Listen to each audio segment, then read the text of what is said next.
메이저리그는 스토브리그 기간의 가장 큰 행사가 윈터 미팅이에요. KBO 리그 단장들도 많이 방문을 하는데 올해는 한국 시간으로 12월 10일 텍사스주 댈러스에서 개최됐습니다. 윈터 미팅에는 미디어는 물론 구단 고위 관계자와 에이전트 등이 총 출동해서 스토브리그 기간의 FA 계약은 물론 트레이드 소식도 가장 많이 나옵니다. 우리가 지난해 전화 연결을 통해서 소식을 전해준 바 있는 MT스포츠 김주호 기자와 전화 연결을 통해서 또 어떤 소식이 있었는지, 그리고 김하성 또 김혜성 선수의 협상이 어떻게 진행되고 있는지에 대해서 알아보겠습니다. 예, MK스포츠의 김재호 기자입니다. 지금 미국에서 메이저리그 등등을 취재하고 있습니다.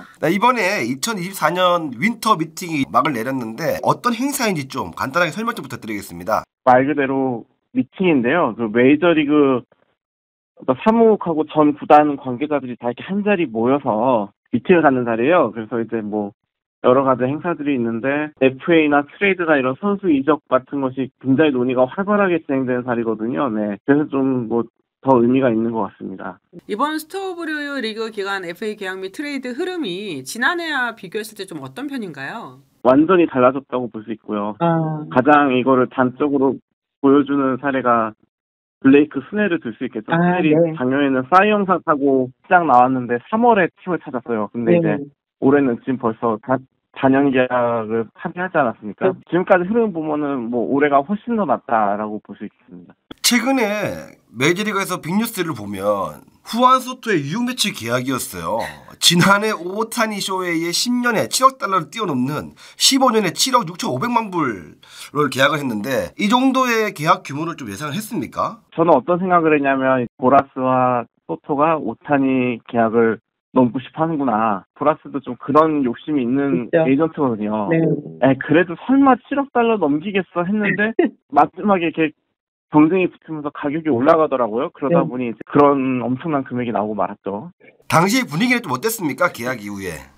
는 어느 정도 행선지를 예상을 하긴 했는데 예상을 했음에도 상당히 놀랐던 게 매츠가 양키스를 돈으로 이겼다? 이거는 좀 상징적인 사건인 것 같습니다. 아마 매츠 구단주가 이런 순간에 쾌락을 즐기기 위해서 이 팀을 인수한 게 아닐까 약간 그런 생각이 들 정도로 매츠 팬들도 굉장히 그 오랜 시간 동안 그 양키스에 밀려서 넘버 2라는 그런 서름이 있었을 텐데 그런 거를 완전히 한 방에 날려버리는 좀 그런 순간이 아니었나. 이번에 이제 인터 미팅에서 당연히 또 스카 브라스 에이전트가 인터뷰를 가졌는데 그냥 거물 에이전트이다 보니까 이 분의 움직임이나 이런 것들이 또 미디어 입장에서는 관심이 갈 수밖에 없겠죠. 예, 아무래도 뭐 윈터 미팅의 가장 뜨거운 스타는 언제나 보라스고요. 이번에도 뭐 화려한 언변들을 보여주셨는데 예를 들어서 이제 그 알렉스 브래그먼을 얘기할 때 A와 B 다음엔 뭐냐, C다. 이 C는 챔피언의 C다. 이러면서 뭐 브래그먼이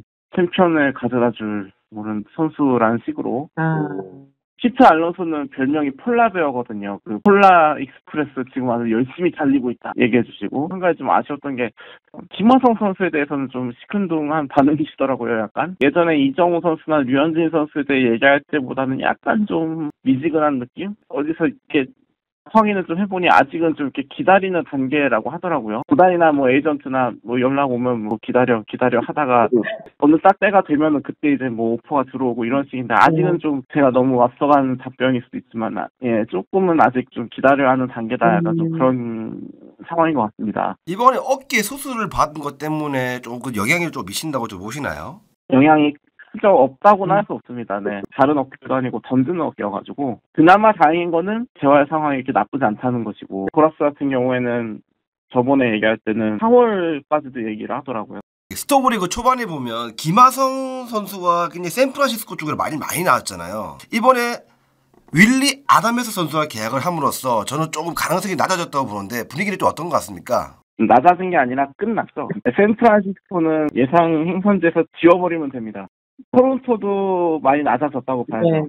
샌프란시스코가 언론에 흘린 말들은 돈을 많이 안 쓸 거라서 김하성이 더 어울릴 수 있다 이런 식으로도 막 얘기가 계속 나오고 그것도 이정우 선수, 담내비 감독 그런 그 인적 관계도 있고요. 아까 한마디로 저희도 에피셜인데 아무튼 약간 이용한 게 아닐까. 그러면 이제 김하성 선수한테 좀 관심을 가지고 있는 구단이 어느 구단이 있을까요? 좀 궁금해가지고요. 다저스도 관심이 있는 것 같고요. 현재 언론에 나온 구단으로 디트로이트 타이거즈도 있고 관심 있는 팀들은 많을 거라고 생각을 합니다. 건강하면 좋은 선수이기 때문에요. 김재우 기자는 솔직하게 김하성 선수의 계약 규모를 어떻게 예상해요?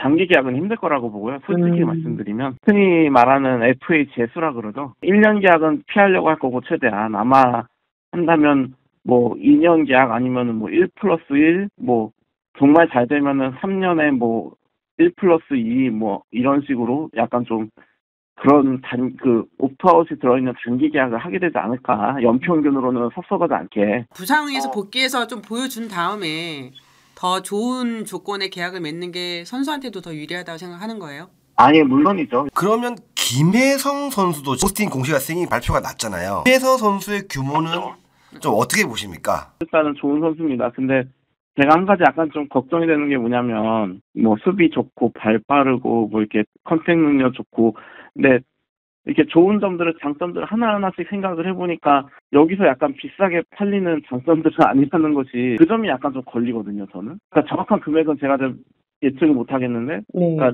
좀 너무 많은 금액은 기대하기 힘들다라는 것이 그냥 솔직한 저의 생각입니다. 그 윈터 미팅 기간에 CAA 스포츠에서 여러 팀들과 싸움을 벌인 걸로 저도 알고 있거든요. 그 중에 한 팀이 토론토 블루제이스였고요. 제가 봐도 관심 있는 구단들 많아요. 김혜성 선수한테. 그런데 지금 이제 구체적으로 이제 협상이 진행되느냐 안 되느냐 이게 제일 중요할 것 같은데 김재우 기자 생각은 좀 어때요? 오히려 이렇게 금액이 크지 않다는 점 때문에 저는 오히려 그 관심 있는 팀들이 많이 나올 것 같거든요. 선수 입장에서도 처음부터 이렇게 욕심을 내지 말고 김하성 선배가 그랬듯이 이렇게 너무 길지 않은 계약으로 일단은 여기에 온 다음에 자신을 보여주고 더 가치로 높이는 것이 더 맞지 않을까 좀 저는 그렇게 생각을 합니다. 약간. 혹시 뭐 현장에서 김혜성 선수 관련된 내용이 뭐 나온 게 있어요? CAA가 그 오타니 에이전시잖아요. 네. 그러니까 얘네가 좀 기밀 유지 같은 거 되게 잘하는 에이전시더라고요. 제가 확인한 거는 그 한 달 전 단장 회의 때부터 그 CAA는 계속 김혜성에 대한 그런 거를 준비를 해왔던 걸로는 일단 확인을 했습니다. 아무 얘기도 나오지 않는다고 해서 뭐야 완전히 버린 건가? 이렇게 생각은 안 해주셨으면 좋겠다 이런 거죠. 네. 김혜성 선수의 포스팅 공식 시점에 대해서는 좀 어떻게 생각하십니까? 크리스마스도 껴있는데. 제가 말씀드렸지만 이미 이 에이전시는 단장회의 때부터 선수에 대한 그 계획을 준비를 해왔었단 말이죠. 일본은 45일인데 30일은 너무 짧은 게 아니냐 이런 얘기들을 많이 하시더라고요. 그러니까 나름대로 이 에이전시 차원에서 가장 최적의 타이밍이다라고 생각을 하고 이때 포스팅을 잡은 것 같아요. 그러니까 좀 아직 시간이 있으니까 조금만 기다려보면 좋은 소식 나오지 않을까 저는 그렇게 생각을 합니다. 김혜성 선수가 시애틀에서 얘기가 많이 나오는데 왜 많이 나오는 거죠? 시애틀이 지금 새로운 이루수를 찾고 있는 것 같고 또 김혜성 선수의 주 포지션이 이루수이기도 하다 보니까 시애틀에 관련된 얘기들이 많이 나온 것 같은데요. 오프 시즌에서 전력 구성이라는 거는 다른 방향으로 갑자기 한꺼번에 바뀔 수도 있는 거거든요. 언제든지. 시애틀 같은 경우에도 뭐 다른 얘기들도 있어요. 지금 오히려 3루를 보강하고 2루는 유망주들을 키울 거다. 뭐 이런 예측도 있고 워낙 예측이 다양하기 때문에 뭐 유력한 행선지 중에 하나인 거는 부인할 수 없지만은 모든 가능성이 열려 있다라고 보시면 될 것 같습니다. 혹시 버스포지 사장과 반 멜빈 감독이 이정우 선수 내년 시즌에 대해서 언급한 부분이 있을 것 같은데 내용 좀 소개해 주세요. 일단 기대를 하고 계세요. 상태 물어보면 너무 건강하다. 이제 스프링 캠프 정상적으로 준비할 수 있다. 작년에 많이 부상 때문에 많이 보여주진 못했지만 그 짧은 기간 동안 또 나름 좋은 모습들을 많이 본 것 같고 또 멜빈 감독 같은 경우는 그런 얘기도 했어요. 이정우 선수가 복귀하는 게 우리 팀에게는 거의 웬만한 FA 데려오는 하나 효과다. 기대감이 굉장합니다 지금. 혹시 샌프란시스코 뭐 추가 영입도 있을까요? 지금 윌리 아담스 영입 이후 추가 전력 보강에 대한 움직임도 있을까요? 지금 얘기 나오고 있는 건 선발 보강 얘기인데 루머가 뜨고 있는 선수 하면 코빈 번즈거든요. 흥미로운 게 번즈는 아담스랑 미러키에서 한 팀이었단 말입니다. 그래서 아담스가 이달 기자회견에서 번즈랑 연락 안 해봤는데 좀 이따가 연락해볼게요. 이런 식으로 이런 말도 남겼거든요. 샌프란시스코가 이 전력 보강이 여기서 끝나지는 않을 것 같긴 합니다. 메리 켈리, 에릭 패디 선수 등 한국에서 활약하다가 메이저리그 복귀해가지고 성공 사례가 이제 늘어나다 보니까 외국인 선수가 KBO 리그에서 뛰는 거에 대해서 메이저리그에서 좀 관심이 많은 것 같아요. 혹시 김재우 기자가 느낀 부분은 어떤 게 있을까요? 일단 그 메이저리그 구단들이 좀 KBO를 보는 눈 자체가 많이 달라진 건 확실한 것 같습니다. KBO에 이렇게 스카우트를 보내는 게 단순히 거기는 한국 선수들을 보러 가는 것도 있지만은 KBO에서 뛰는 외국인 선수들을 보러 가는 경우도 더 많죠. 지금 오히려 그게 더 많은 것 같고요. KBO의 외국인 선수로 가면은 꾸준한 기회를 잡고 꾸준히 경기를 하니까 자신의 그런 기량을 찾는 데 도움이 되는 게 아닐까 약간 좀 그런 생각을 해봅니다. 저는. 그리고 고우석 선수 얘기인데요. 고우석 선수가 올해 조금 이제 많은 경험을 하고 나서 한 시즌을 마무리했는데 내년에도 다시 도전을 이어가기로 했어요. 내년에 고우석 선수의 활약을 좀 어떻게 보십니까? 일단 올해보다는 잘해야겠죠. 네. 그러니까 이번 시즌 같은 경우에는 약간 좀 시작이 좀 어려웠잖아요. 그 준비 과정이 좀 늦어졌고 좀 합류도 늦어졌고 좀 그런 것들이 있었는데 근데 이제 올해는 그런 건 없으니까요. 일단 본인이 갖고 있는 것만 제대로 보여준다면은 저는 충분히 기회를 받을 수 있을 거라고 생각합니다. 그리고 일단 뭐 마이애미라는 팀 자체도 기회가 많은 팀일 거거든요. 올해도 뭐 딱히 전력이 크게 좋아질 것 같지는 않고요. 네. 본인이 갖고 있는 것만 보여주면은 올해보다는 훨씬 더 나은 결과를 얻을 수 있지 않을까요? 그리고 또 하나 궁금한 선수들이 있습니다. 최지만 박효준 선수 지금 어떻게 되고 있나요? 최지만 선수 소식은 저도 진짜 뭐 아는 사람마다 다 물어보고 있는데 아무도 모르더라고요. 네. 이렇게 이대로 커리어가 끝나는 건가 약간 좀 그런 생각도 들고 박효준 선수는 트리플에서 나름 열심히 했는데 이제 좀 기회를 못 받은 게 좀 아쉽고요. 뭐 개막 로스터로 들어갔어야 했나 결국 약간 좀 이런 생각도 드는데 최근에 좀 그 신분 관련해 가지고 약간 좀 문제가 있는 것 같더라고요. 그 기사들을 찾아보니까 그것도 조금 약간 좀 안타깝게 됐고 그렇습니다. 네. 최원일 선수가 룰5 드래프트 마이너리그 부분에서 워싱턴 내셔널스에 지명이 됐다는 소식이 전해졌는데 이 점이 최원일 선수한테 오히려 더 도움이 된다고 보시나요? 저는 도움이 된다고 봅니다. 한 가지 조금 안타까운 거는 이왕 룰5에서 되는 거면은 메이저리그 드래프트에서 되면은 사실 좀 더 좋았을 텐데 드래프트가 끝나고 이제 다른 구단 관계자하고 잠깐 얘기를 해봤는데 그 관계자도 살짝 놀라는 눈치더라고요. 아니 최현희 선수가 40인에 안 묶인 건 그렇다 쳐도 트리플 A 명단에도 안 묶였다는 건 좀 놀랐다. 작년에 뭐 성적이 그렇게 좋진 않았어도 트리플에서 잘할 때는 잘했었거든요.